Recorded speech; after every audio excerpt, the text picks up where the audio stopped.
Boa noite, irmãos, graça e paz. Irmãos, vamos abrir a palavra de Deus em Gênesis no capítulo 49. Estamos já finalizando as exposições desse livro de Gênesis. Acredito que foram aí 2 anos de exposições dentro desse livro. E nós estamos caminhando aí para o fim de uma jornada. O fim da jornada do patriarca Jacó, como é registrado aqui nos capítulos 49 e 50. Nós leremos todo o capítulo, por isso, à medida que nós formos lendo o texto, nós vamos expondo. Então, neste primeiro momento, no início, nós leremos apenas os versículos 1 e 2, para nós introduzirmos a exposição da palavra de Deus nesse instante. Gênesis capítulo 49. Assim nos diz a santa palavra de Deus. Depois, Jacó chamou os seus filhos e disse: ajuntem-se, e eu lhes farei saber o que vai acontecer com vocês nos dias que virão. Reúnam-se e ouçam, filhos de Jacó, ouçam o que diz Israel, o pai de vocês. Oremos ao nosso Deus. Senhor, nós nos voltamos para Ti nesse momento, Senhor. Ó Deus, depois de termos cantado, depois de termos contribuído, depois de termos, ó Deus, louvado o Teu santo nome, ó Deus, fala conosco nesse momento por meio da Tua palavra. Que ela venha, Senhor, iluminar o nosso entendimento, que o Senhor venha iluminar o nosso entendimento e transformar o nosso coração por meio dela. É a oração assim, Senhor Deus, que nós fazemos, no nome santo de Jesus Cristo. Amém.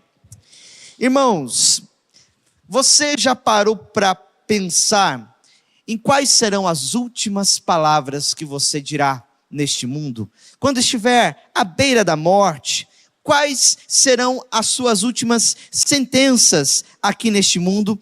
O que você vai deixar de legado, de testamento para a sua família, para os seus filhos e para toda a sua posteridade?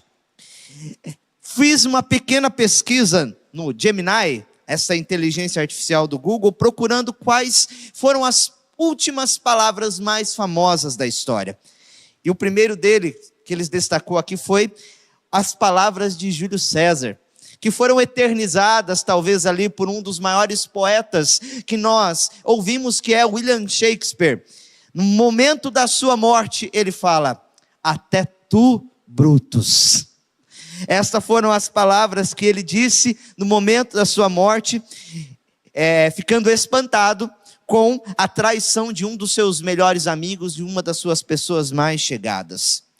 Há outros também, como o próprio Karl Marx, quando perguntado pela sua governanta, quando estava à beira da morte, ele disse: as últimas palavras são para os tolos que não disseram o suficiente em vida. Excusando-se desse momento, ou então tirando uma chacota daqueles que estão no seu momento de leito, no momento de morte, onde estava prestes a morrer. Mas há homens cristãos também, meus irmãos, que são lembrados especificamente pelas suas palavras. Destaco Policarpo de Esmirna, no ano de 155 depois de Cristo, quando ele estava sendo arguido ali pelos seus detratores a respeito de negar a sua fé em Jesus Cristo para ser liberto da prisão, ele disse: 86 anos o servi a Jesus, e ele nunca me fez mal algum. Como poderei blasfemar contra o meu rei que me salvou? Últimas palavras são marcantes, geram legados na história, e certamente nós estamos diante de um texto que contém as últimas palavras do grande patriarca Jacó. Essas últimas palavras foram registradas aqui por Moisés, com o intento de dar ao povo de Israel que ouvia a narração, que leria esses escritos a respeito da origem do seu povo, da história do seu povo, que daria ali um sentido de identidade, mas que sobretudo, meus irmãos, mostraria a providência de Deus na vida do seu povo. Como que Deus, em sua providência, direciona todas as coisas. E eu quero deixar então este ensinamento para nós, em sua providência, Deus dirige o destino do seu povo para o cumprimento dos seus propósitos. Por meio das palavras que Jacó vai dizer aos seus filhos no leito de morte, aqui haverá profecias, bênçãos e até mesmo maldições, nas quais se cumprirão ao longo dos anos, não apenas na vida dos filhos de Israel, mas em todas as 12 tribos, quando elas se estabeleceriam ali na terra que Deus estava para lhe dar. Este era um momento para o povo de Israel que estava nas planícies de Moabe, aguardando ali um momento certo de adentrar aquela terra que Deus havia prometido a Abraão, Isaque e Jacó. E essas palavras então recordam a identidade, aquilo que Deus estava fazendo e aquilo que Deus fará por meio do povo de Israel. Então, nos primeiros versículos 1 e 2 que nós lemos aqui, nós vemos essa convocação da parte de Israel, de Jacó. Jacó convoca os seus filhos. Sabendo ali que sua vida estava próxima do fim, ele chama todos os seus filhos, talvez acompanhado ali pelos seus netos, talvez pelas esposas dos seus filhos, e ele faz uma proferição de algumas bênçãos e maldições a respeito da vida deles. Jacó se põe a falar a eles a respeito do que iria acontecer. Ele nos diz: ajuntem-se e eu lhes farei saber o que vai acontecer com vocês nos últimos dias, ou nos dias que virão, que traz justamente essa ideia escatológica, que aponta para um período que estava um pouco distante deles, especialmente do momento em que eles entrariam na terra de Canaã, e até para depois, no período da monarquia, e também referindo-se a promessas messiânicas a respeito da vinda do Salvador, do Rei, que era tão aguardado, como diz ali no livro de Gênesis, desde o capítulo de número 3, quando Adão e Eva pecaram, e Deus prometeu que do descendente da mulher levantaria aquele que esmagaria a cabeça da serpente e colocaria fim à maldição. Então essas palavras, elas têm um teor profético, elas têm um teor que mostra também o caráter dos filhos de Israel. Deus vai retribuir a cada um dos filhos de Israel de acordo com aquilo que eles fizeram em vida, de modo que as suas atitudes no passado, elas reverberarão no futuro, mostrando de fato muitas coisas que Deus ali havia de fazer.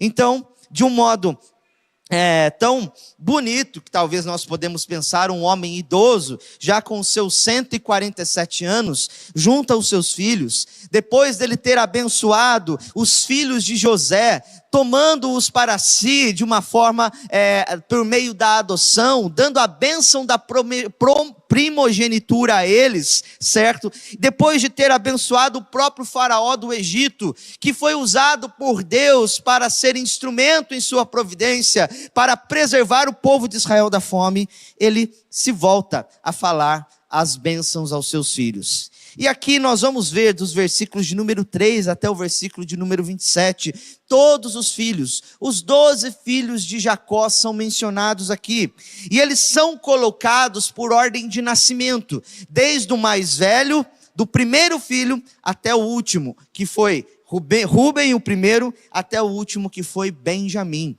Só há uma troca aqui de fato, de Zebulon e Issacar, porque Issacar veio primeiro e Zebulon depois, e nós não sabemos o porquê. É um texto, meus irmãos, ao ponto também um pouco difícil, de nós entendermos alguns significados. Ele é carregado de metáforas, ele vai fazer alusões aqui a animais, a objetos, entendeu? Então, ele vai destacar o caráter, a força, a integridade, ou a falta dela na vida dos filhos, por meio de algumas metáforas e algumas imagens, remetendo-se à natureza aqui. Algumas imagens são de fácil compreensão, outras, porém, são um pouco difíceis e obscuras. Mas todas elas carregam um teor de cumprimento, de coisas que virão a acontecer na tribo, aos descendentes de Israel. Assim então, meus irmãos, nós vemos também aqui algo paralelo àquilo que nós lemos no capítulo 20 de Êxodo, quando Deus é aquele que cumpre, abençoa as gerações daqueles que guardam os mandamentos do Senhor, ou então visita com maldições aqueles que descumprem os mandamentos do Senhor, também como é destinado, como é escrito em Deuteronômio capítulo 33, no qual Moisés, ele usa também essas palavras e profere um pouco mais a respeito das bênçãos sobre essas tribos. Então vamos falar cada uma dessas bênçãos que foram dadas e destinadas aqui aos 12 filhos de Israel. Então, os versículos 3 a 27 nos contam a respeito disso. A bênção, a vida é feita de bênçãos e sofrimento. Uma das grandes realidades que nós vamos ver e no teor de tudo isso daqui, que Jacó não se põe apenas a falar de coisas boas que vão acontecer no futuro, mas também de sofrimentos, de momentos difíceis que marcam a vida do povo de Deus. No entanto, Deus, ele está preservando. Eles tinham aqui um chamado para ouvir essas palavras e guardá-las no coração, esperar por aquilo que realmente haveria de acontecer. O primeiro deles então é Rúben, que está no versículo 3 e 4. A palavra diz o seguinte: Rúben, você é o meu primogênito, a minha força e as primícias do meu vigor, o mais excelente em dignidade e o mais excelente em poder. Impetuoso como água, você não será o mais excelente, porque subiu ao leito do seu pai e o profanou. Você profanou a minha cama. Então a primeira palavra que Jacó desfere é o seu primogênito, aquele que ele toma como o seu mais forte, o excelente, o meu vigor, dando a ideia de que é ele que tornou Jacó pai. É por meio de Rúben que começou o cumprimento das promessas que Deus havia feito a Isaac e Jacó, de que neles seriam abençoadas todas as famílias da terra, que a terra se encheria do povo de Abraão, daqueles descendentes de Abraão. Ele é um homem destacado pela sua força, pela sua excelência, pela sua primazia. No entanto, meus irmãos, essa primazia foi perdida. A primogenitura foi tirada de Rúben. Aqui, Jacó profere uma maldição sobre eles. Ele não será mais o excelente em poder, em dignidade, porque ele subiu ao leito do seu pai, ele o profanou. Nós lemos nos capítulos anteriores que Rúben tomou a concubina de Jacó, certo? Para poder ter relações com ela, deitou-se com ela e profanou a casa de seu pai. Por meio desse pecado sexual, Rúben perdeu a bênção da primogenitura que foi dada, foi transferida aos filhos de José. Aqueles a quem ele abençoou ali antes de chamar os seus filhos. E é interessante que ele destaca duas qualidades de Rúben, que ele é impetuoso como a água. Ele é um homem impetuoso que age pelos seus impulsos, que age pelas suas paixões. E outra, que ele também, uma outra interpretação possível é que ele é inconstante como a espuma do mar, como nós podemos ver aqui. Ele é uma pessoa que não tem de fato domínio próprio, e por causa disso, isso levou à ruína da sua própria casa. A tribo de Rúben, ela não seria mais a tribo principal. Ela que teria a primazia entre todos os 12, a líder, aquele que chefiaria tudo, não teria mais isso por causa do pecado do seu próprio pai, Rúben, contra o seu próprio pai. A segunda bênção que nós temos aqui é sobre Simeão e Levi, que estão nos versículos 5 a 7. Simeão e Levi são irmãos, e as suas espadas são instrumentos de violência. Que a minha alma não entre no conselho deles, que a minha glória não participe do seu agrupamento, porque no seu furor mataram homens, e na sua vontade perversa mutilaram touros. Maldito seja o furor, pois era forte, e maldita seja a sua ira, pois era intensa, e eu os dividirei em Jacó, e os espalharei em Israel.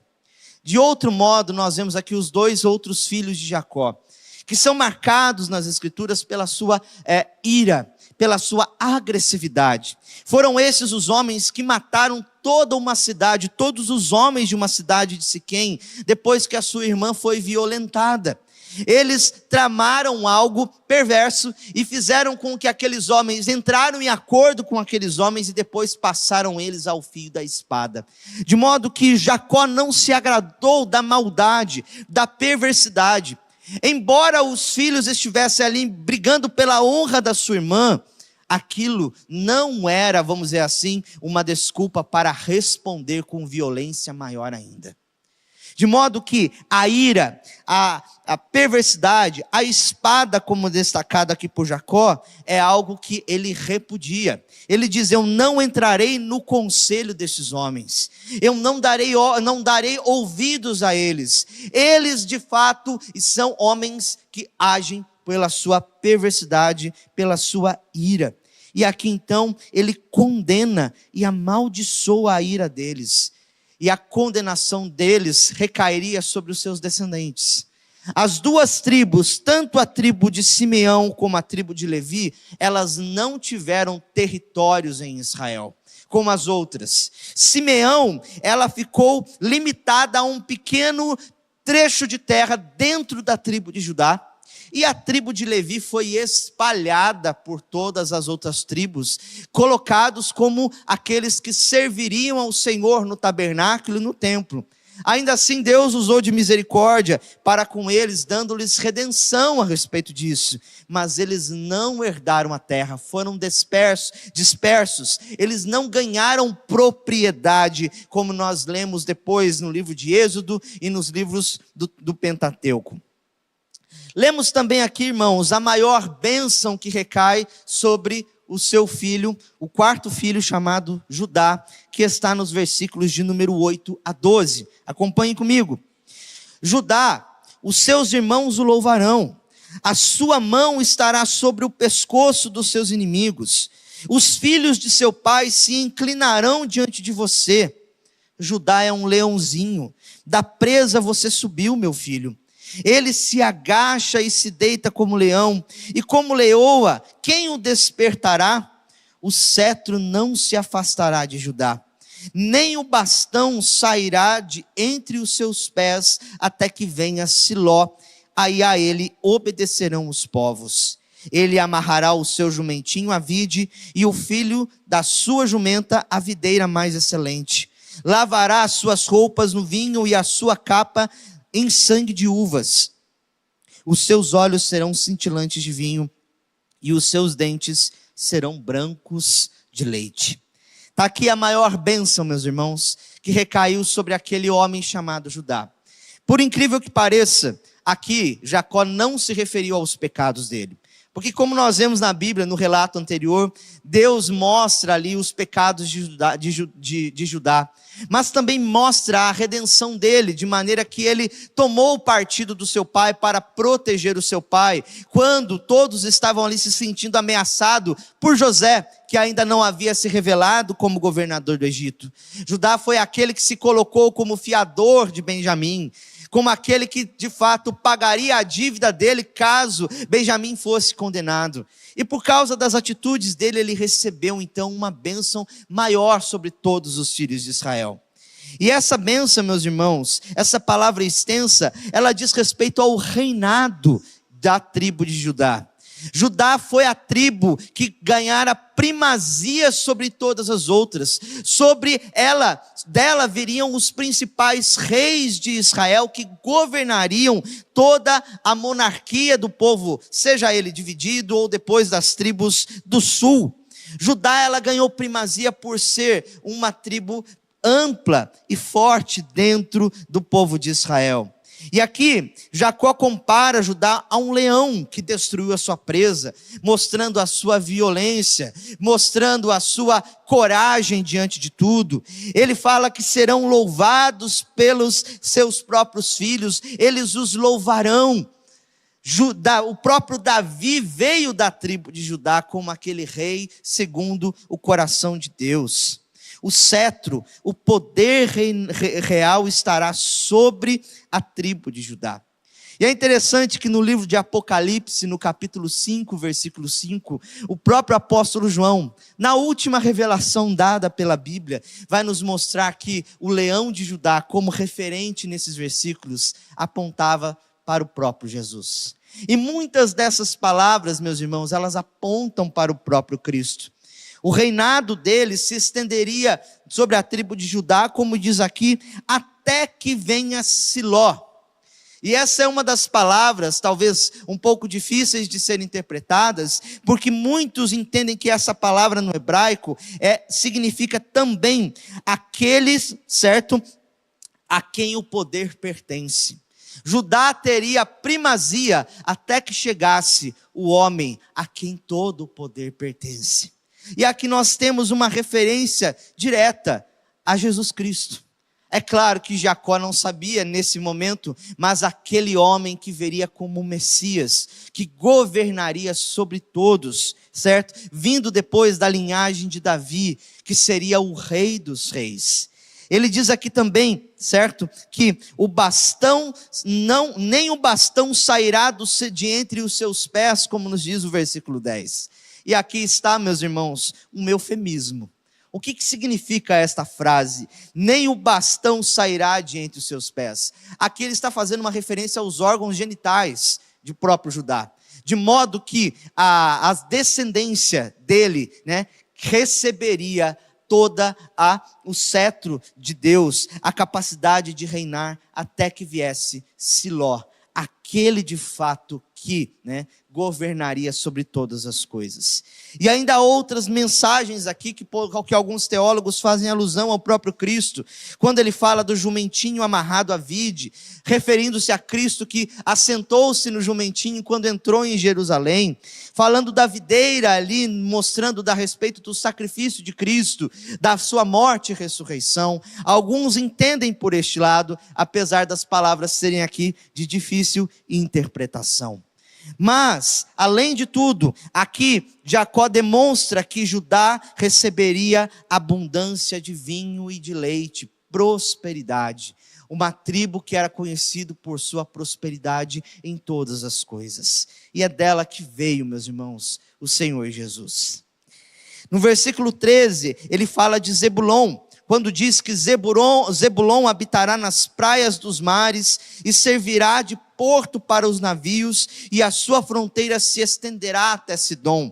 Mostrando aqui por meio dessa profecia, que Zebulon teria alguma primazia, certo, nos lugares portuários, onde eram rotas comerciais, marítimas eram traçadas, por isso ela seria uma cidade, uma tribo de grande importância. No entanto, meus irmãos, algo curioso aqui nos chama a atenção, porque essa tribo de Zebulon, ela nunca se estabeleceu nos lugares portuários. Ela nunca se estabeleceu perto dos mares, dos rios, que davam acesso a esses lugares, aos navios de fato. Ela foi colocada bem no meio das terras de Canaã. E talvez você pergunte, mas por quê? Será que a palavra a profecia falhou? A interpretação mais correta, meus irmãos, é que as rotas que desciam para o mar, as rotas que levavam até essas cidades portuárias importantes, passavam todas pela tribo de Zebulon, e por isso ela ganhava destaque entre todas as outras. Vemos aqui também no versículo de número 15, uma profecia sobre Issacar. Diz o seguinte, versículo 14 e 15, Issacar é o jumento de ossos fortes, deitado sobre os rebanhos de ovelhas.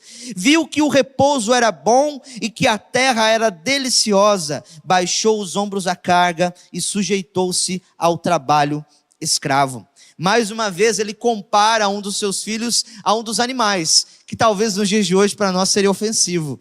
Comparar alguém como jumento não é algo muito politicamente correto nos dias de hoje, mas não tinha essa conotação na antiguidade.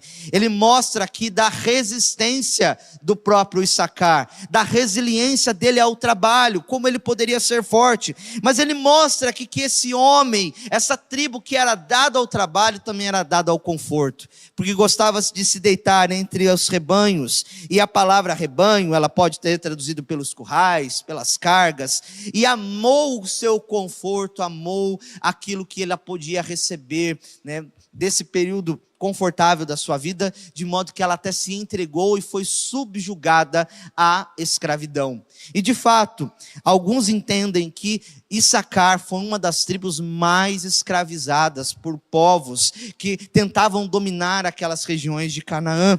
Ela foi escravizada e muitas vezes aceitou tal escravidão de forma passiva para não perder determinados confortos, perder determinadas posições que ela havia recebido.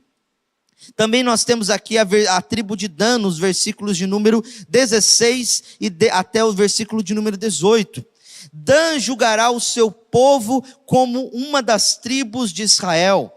Dan será uma serpente junto ao caminho, uma víbora junto à vereda, que morde o calcanhar do cavalo e faz o seu cavaleiro cair para trás.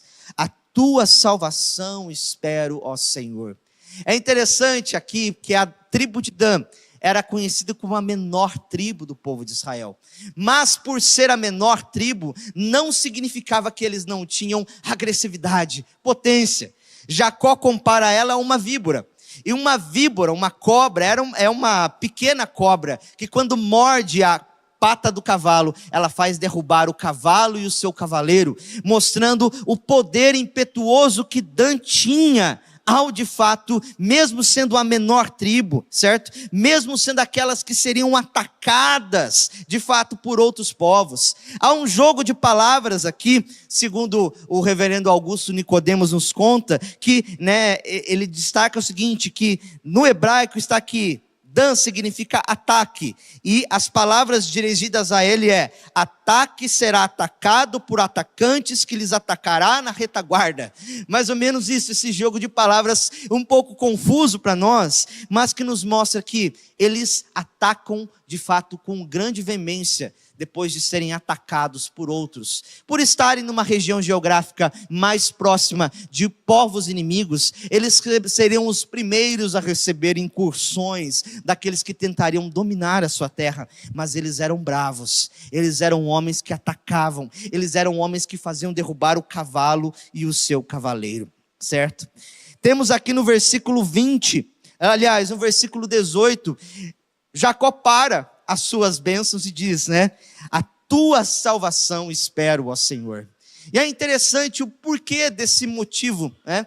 Porque às vezes as palavras que foram direcionadas aos seus filhos mostravam o quê? Sofrimento, dor, ataques. Embora nós vemos aqui promessas maravilhosas por meio da tribo de Judá, a realidade difícil da vida, os sofrimentos que eles teriam de enfrentar enquanto povo, chegariam neles. E Jacó fez aqui uma expressão de louvor, de lamento, uma expressão de petição ao Senhor. A tua salvação eu espero, ó Senhor.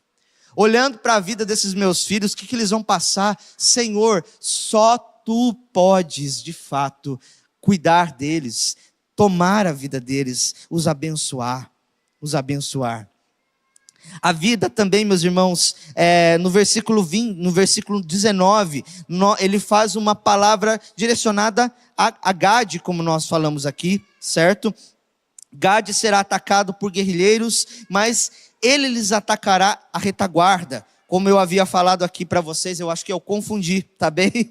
É a tribo de Gade que eu disse aqui a respeito do ataque, tá? A tribo de Dan, ela é uma tribo também atacada, menor, mas é Gade que seria atacado por aqueles que vivem na retaguarda. Versículo 20, a tribo de Azer, o seu pão será abençoado e ele produzirá delícias reais. Destaca-se o lugar que a tribo de Azer habitava, era um lugar muito fértil. Esta tribo sim habitava nas regiões marítimas e tinha de fato ali o labor de várias coisas. Eles poderiam produzir várias coisas. Então Jacó está fazendo uma bênção aqui de pão abundante, de fartura de pão, de prosperidade. E Naftali, aqui no versículo 21, Naftali é uma gazela solta e ele fala palavras bonitas. Está aí também algo que nós não conseguimos compreender muito o seu significado, certo? Diz que ele é uma tribo que se alegra juntamente com os seus filhos. A comparação com a gazela aqui, que talvez hoje não seria uma comparação muito adequada às vezes a nós, mas a gazela era um animalzinho muito dócil e também que se alegrava com as suas crias ali, com seus filhotinhos. E a ideia aqui que era uma tribo que era conhecida pela sua alegria diante de Deus, certo? Pelas palavras bonitas, pela arte que ela produzia para com Deus. E por fim nós temos os últimos dois, a quem Jacó direciona a sua bênção, que é José e Benjamim, os filhos da sua esposa amada, Raquel. Veja o que diz nos versículos de número 22 até o versículo 26. José é um ramo frutífero junto à fonte. Seus galhos se estendem sobre o muro. Os flecheiros lhe dão amargura, atiram contra ele e o hostilizam. O seu arco, porém, permanece firme e os seus braços são feitos ativos pelas mãos do poderoso de Jacó. Sim, pelo pastor e pela pedra de Israel, pelo Deus de seu pai que o ajudará e pelo Todo-Poderoso que o abençoará com bênçãos dos altos céus, com bênçãos das profundezas, com bênçãos dos seios e do ventre. As bênçãos de seu pai excederão as bênçãos de meus pais, até o alto dos montes eternos, estejam sobre elas, sobre a cabeça de José e sobre o alto da cabeça do que foi distinguido entre os seus irmãos. Aqui ele faz uma referência, meus irmãos, a tudo que aconteceu na vida de José.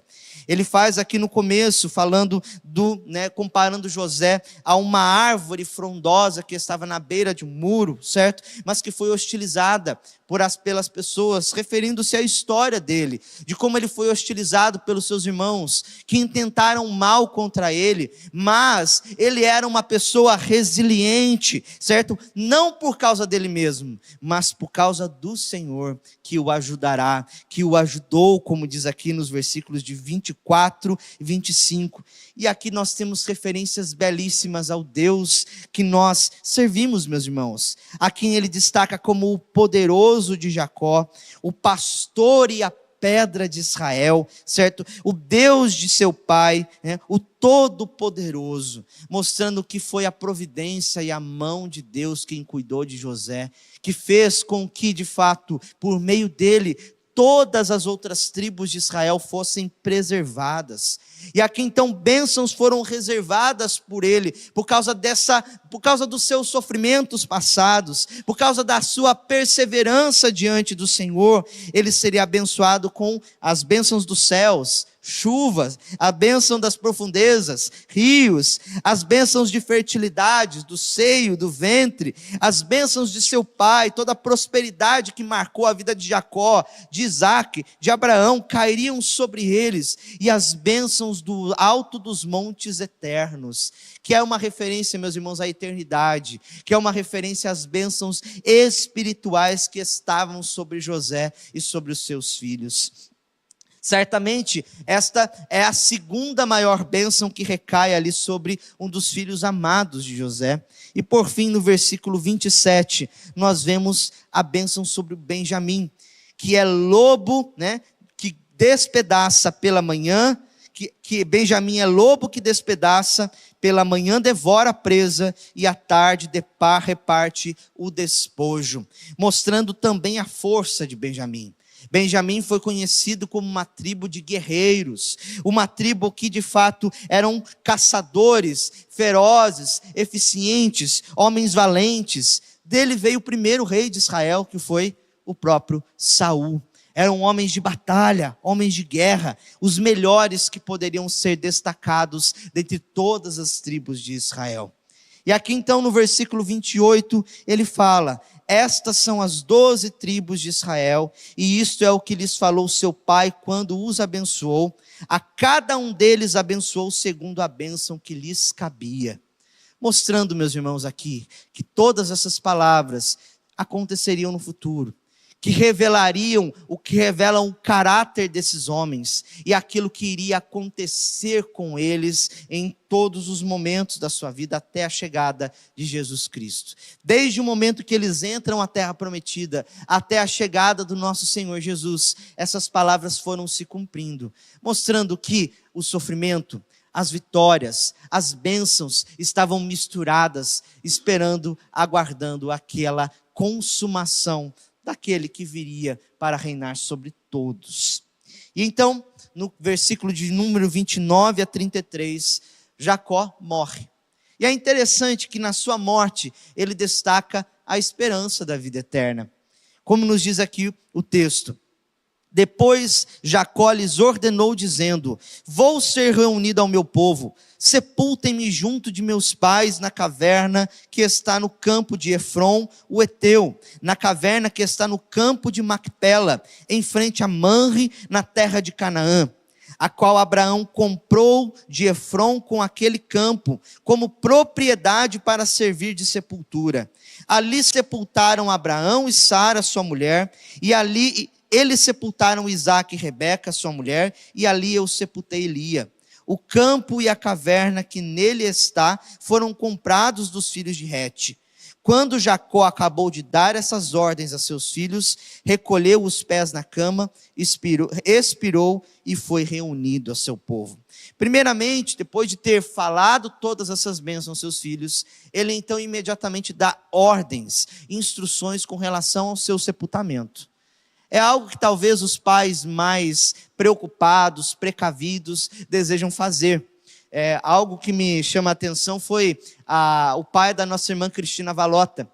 Faleceu alguns anos atrás, e ela me contou que antes, muito tempo antes, ele deixou tudo preparado, escrito, para a maneira como eles deveriam tratar do seu sepultamento, das coisas burocráticas referente a bancos, referente a tudo. E é isso que Jacó está fazendo aqui nesse momento, dando instruções. Eu não quero morrer e ser sepultado nesta terra do Egito.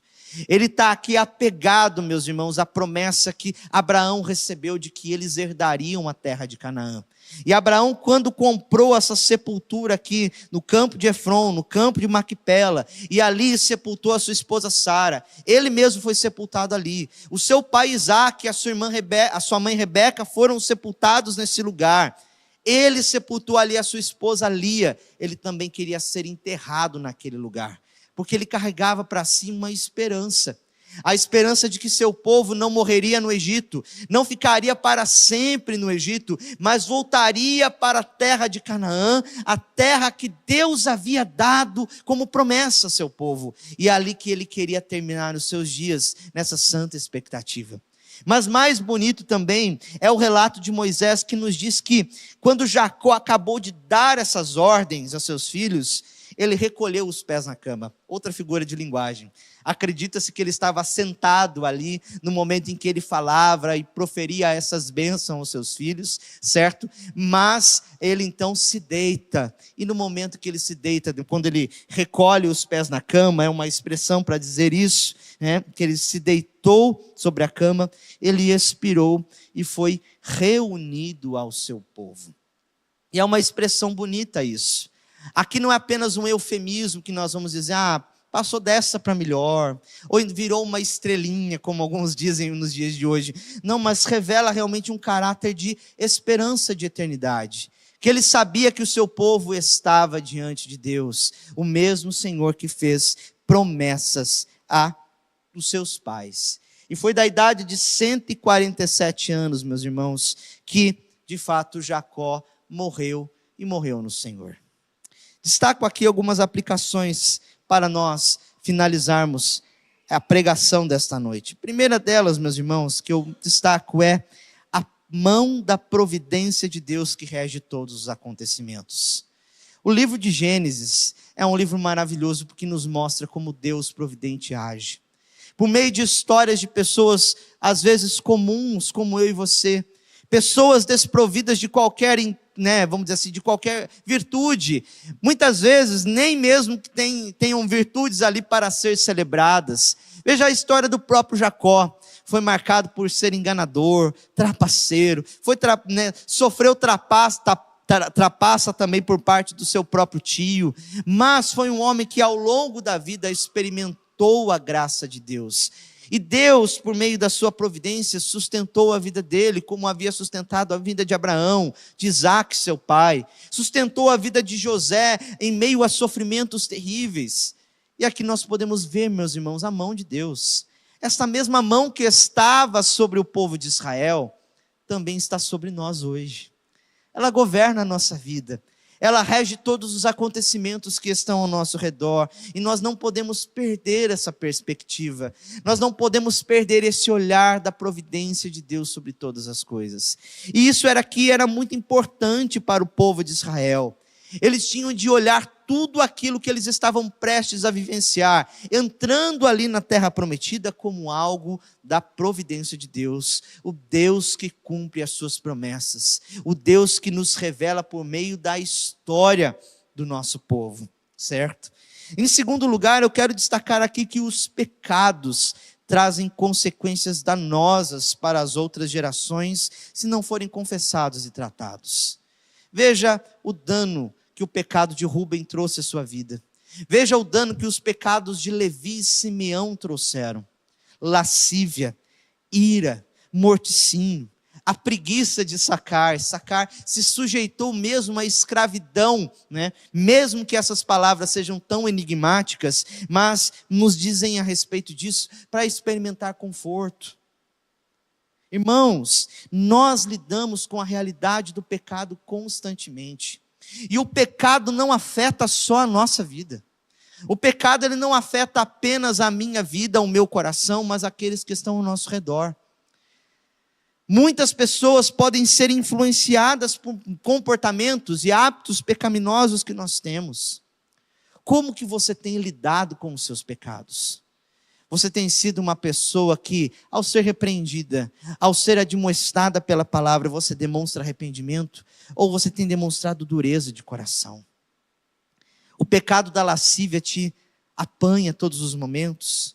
Como que você lida com a sua ira diária? Pense que isso pode trazer consequências, meus irmãos. Mas, sobretudo, pense que esses pecados são uma afronta direta à glória do nosso Senhor.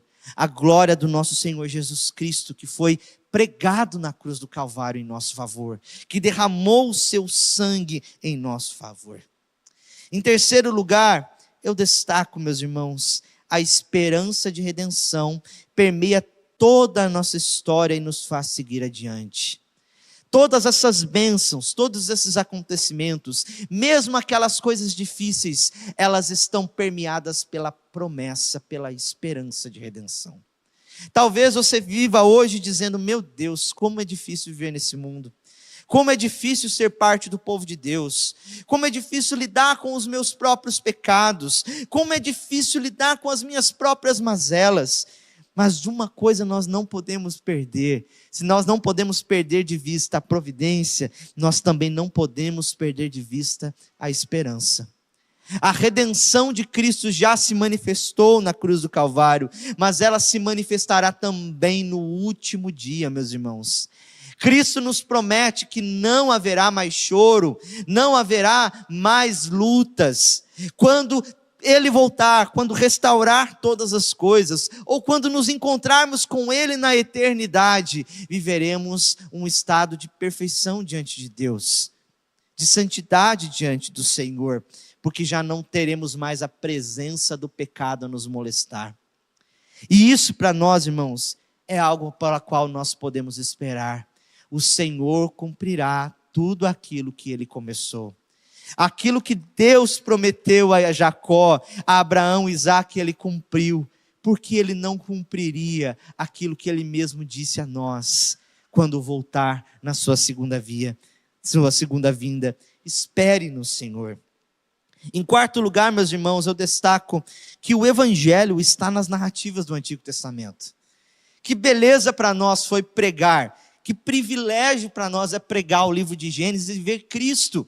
E ver Jesus ali naquelas narrativas que muitas vezes nós desconectamos apenas por um exemplo moral, mas nós vemos a mão de Deus trabalhando a redenção, Cristo ali desde o princípio na criação do mundo, como aquela semente da mulher que foi prometida para por fim a maldição, como aquele que é conhecido aqui, profetizado por Jacó como Siló, que vai governar todas as coisas, o Rei dos Reis. Irmãos, o Evangelho está nessas narrativas, e por isso aqui é um encorajamento para que você leia o Antigo Testamento, não apenas o livro de Gênesis, mas Êxodo, Levítico, Números, mesmo nesses textos que são difíceis, e que quando nós chegamos na nossa leitura bíblica, nós temos a tendência a fazer o quê? A pular as genealogias, pular os censos, pular os números, porque nós não achamos interessantes e muitas vezes enfadonho de poder ler. Mas mostra como a palavra de Deus ela é viva, ela é eficaz e ela trabalha em nosso coração. E por fim, meus irmãos, eu destaco aqui que nós não precisamos temer a morte quando ela chegar, se a enxergarmos com os olhos da fé. Jacó entendeu o fim da sua vida. Entendeu ali que ele já tinha cumprido a sua missão, que chegava o momento de se reunir com o seu povo, e assim também esse momento chegará para nós.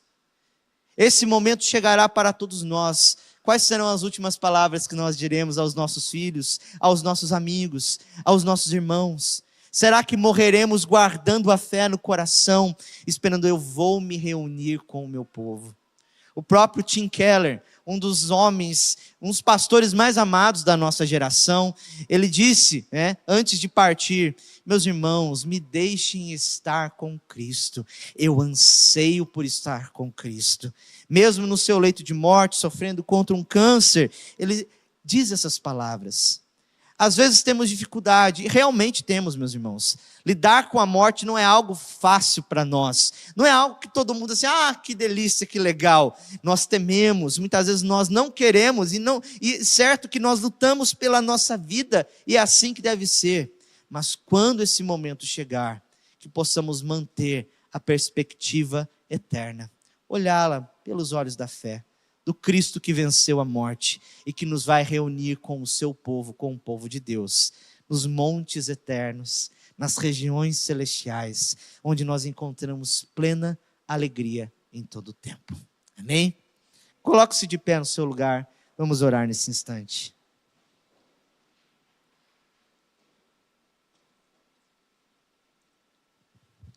Senhor Deus e Pai, obrigado por essas palavras, ó Senhor. A tua mão providente tem nos sustentado, como sustentou o teu povo, em tantos momentos, ó Deus, em seus acertos, em seus erros, em seus pecados, em suas virtudes.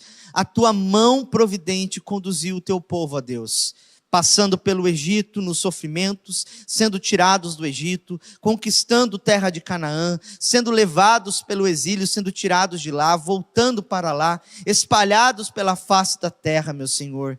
E também, ó Deus, na figura da igreja do Senhor hoje, que está espalhada por todo o mundo, o Senhor tem sustentado o teu povo desde então, por meio da tua providência e por meio da tua graça. Que nós não percamos isso de vista, Senhor. Que nós nos firmemos nessa esperança, de que mesmo que vivenciamos dias ruins, desafios, que experimentemos também vitórias, ó Deus, nos lembremos daquilo que o Senhor fez por nós e do plano eterno do Senhor em nossa vida. Nós assim te louvamos e te agradecemos por tudo, no nome santo de Jesus. Amém.